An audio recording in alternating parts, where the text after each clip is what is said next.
Bonsoir, bienvenue dans votre émission Lectorium, une émission, un livre, aujourd'hui le 19e siècle. Alors, c'est un livre de Jean-Louis Robert, né en 1945, et un historien français, spécialiste de l'histoire sociale européenne du 20e siècle. On a d'autres auteurs qui ont participé, dont Claude Isabelle Brelot, professeur à l'université de Tours, Noël Dauphin, maître de conférence, Jean Frémigassi, maître de conférence lui aussi, Philippe Guth, Frédéric Moret, Michel Pignet, Jacques Porte, Alain Roux, Patrick Verlet, tout ça sont des professeurs d'université. Alors, les éditions Bréal, c'est une maison d'édition française fondée en 1969 par Jean-Michel Zuquin, devenue en 2014 une marque éditoriale exploitée par le groupe Studiorama. À l'origine, la spécialité scolaire et parascolaire de Bréal se manifeste dans des précis de sciences, d'économie pour classes préparatoires et des fiches pour lycée et l'université. La maison publie aussi depuis 1999 des manuels pour le collège et des essais. Donc c'est un livre de 1995 de 352 pages avec 9 chapitres. Je vais maintenant m'atteler à vous parler de la composition du livre en chapitres et de vous donner un petit exemple. Alors, je vais vous lire le sommaire. Alors, le premier chapitre, lui, parle de l'industrialisation, qui est quand même le fait majeur du 19e siècle. S'il y a quelque chose à retenir du 19e siècle, c'est l'industrialisation. Alors, on a une bibliographie, la carte, le cours, on a des documents commentés, des documents proposés. Chapitre 2, deuxième fait très important du 19e siècle, qui est la colonisation. Là aussi, fait très important, très bien expliqué. Le troisième chapitre, lui, va se concentrer sur le Royaume-Uni, qui est la number one à l'époque. C'est vraiment les numéros 1, c'est les meilleurs. Je vous montre bien le sommaire quand même à la caméra, même si c'est pas le plus clair possible. On va quand même essayer de faire les choses bien. Chapitre 4, l'Europe centrale et orientale de 1815 à 1914. Chapitre très intéressant parce qu'on n'en parle pas beaucoup de l'Europe centrale. Parce que l'Europe centrale et orientale a du mal à faire sa révolution industrielle, c'est des puissances sur le déclin, notamment l'Autriche-Hongrie, qui est le vieil empire Habsbourg qui va agoniser jusqu'en 1918. Bon, l'Europe centrale, il y a l'Allemagne, mais on ne peut pas parler d'Allemagne jusqu'en 1871 et l'unification, déjà. Donc c'est très important de parler de l'Europe orientale qui est un petit peu oubliée quand on parle du 19e siècle. On parle aussi des Amériques. Là aussi, très important, jeune puissance, les Amériques, qui viennent d'accéder à l'indépendance au début du 19e siècle, et qui vont commencer à prendre un petit peu de poids. Les deux destins extrême-orientaux, la Chine et le Japon, période très intéressante aussi, le déclin de l'empire multi-millénaire de la Chine et le Japon avec l'ère Meiji. Après, on parle de la France quand même, les dernières monarchies en France, 1815-1848. Chapitre 8, la France des révolutions à la République, 1848 à 1879.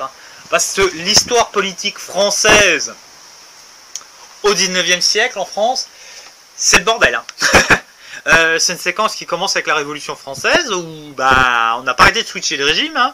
On avait une monarchie constitutionnelle, après on a viré le roi, on a mis une dictature, puis une république, puis un consulat, puis un empire, puis une monarchie, puis une autre monarchie, puis une république, puis un empire, puis une république, et enfin la république arrive à se mettre. Mais au départ, les 10 premières années, c'était une république, mais qui était prévue pour mettre une monarchie, mais au fond non, mais si, mais non. Et le chapitre 9, la France en république, 1879-1914. Alors, je vais vous donner l'exemple d'un chapitre, le chapitre 2, la colonisation. Bah oui, t'es africaniste ou tu ne l'es pas. Alors, on commence toujours par une petite introduction. La colonisation au 19e siècle n'est que l'aspect le plus spectaculaire du trait majeur du siècle, la domination que l'Europe exerce sur le reste du monde. Là encore, on a une petite introduction qui, honnêtement, tu lis, tu as les grandes idées. Tu sais comment, pourquoi, voilà. T'as les grandes idées. Ça permet déjà, t'as pas le temps, ah zut, j'ai un cours sur la colonisation, je suis pas sûr de moi là. Hop, tu lis, bam, t'as ton information. Donc, on a une petite bibliographie, très importante pour compléter. Parce que c'est toujours bien quand on lit un livre, d'aller fouiller un petit peu ailleurs pour compléter, croiser les données, c'est comme ça qu'on fait une réflexion intellectuelle. On n'est pas que juste qu'une éponge à lire le livre, c'est la vérité. Non, il doit y avoir toujours une démarche critique, réflexion et tout ça. Alors, des tableaux chronologiques qui nous permettent de nous situer dans l'espace-temps, très important, parce qu'il faut des dates. Des cartes, très très importante, des cartes pour se situer dans l'espace dit physique. Même si je peux faire une petite critique sur cette carte, on a l'Afrique en 1891.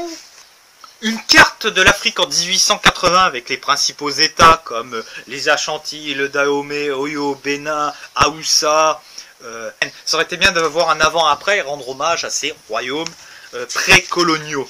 Alors, là, on a une leçon, littéralement. Un grand A, petit A, bam.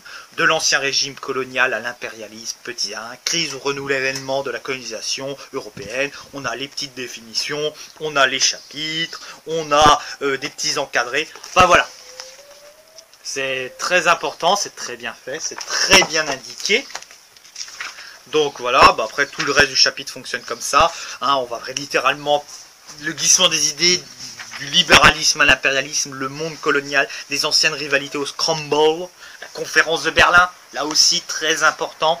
La référence, l'Empire britannique, là on part sur un exemple concret, qui est quand même l'Empire britannique, qui est l'empire le plus grand et celui qui a peut-être connu le plus de succès, parce que c'est beaucoup agrandi.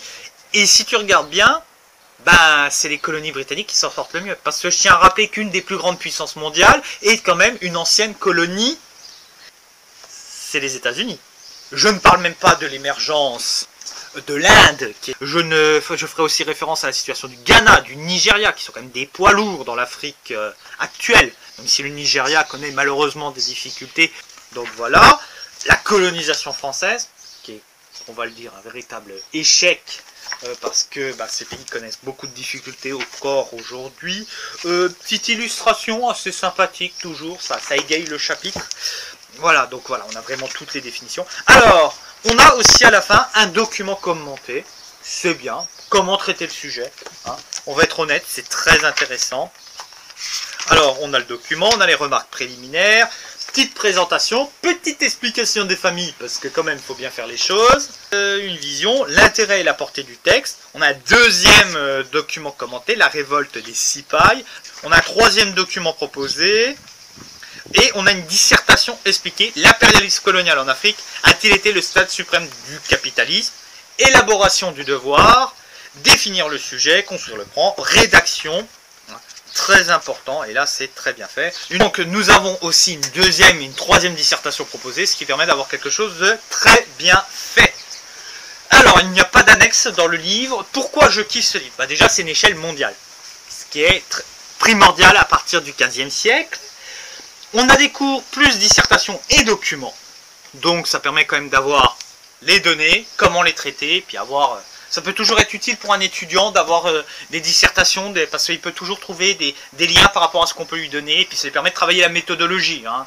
Même si chacun a sa méthodologie, il reste quand même des grandes parties. Hein. La méthodologie d'une dissertation, d'un commentaire de document, c'est un meuble. Après, c'est l'agencement des tiroirs qui change selon le professeur. Et c'est bien compact, hein. Vous voyez, le livre, comme je vous avais dit, est pas bien gros, hein, 352 pages, donc autant vous dire... Voilà, hein, t'as faim, tu te manges 60 pages par jour, le livre il est torché en une semaine, hein.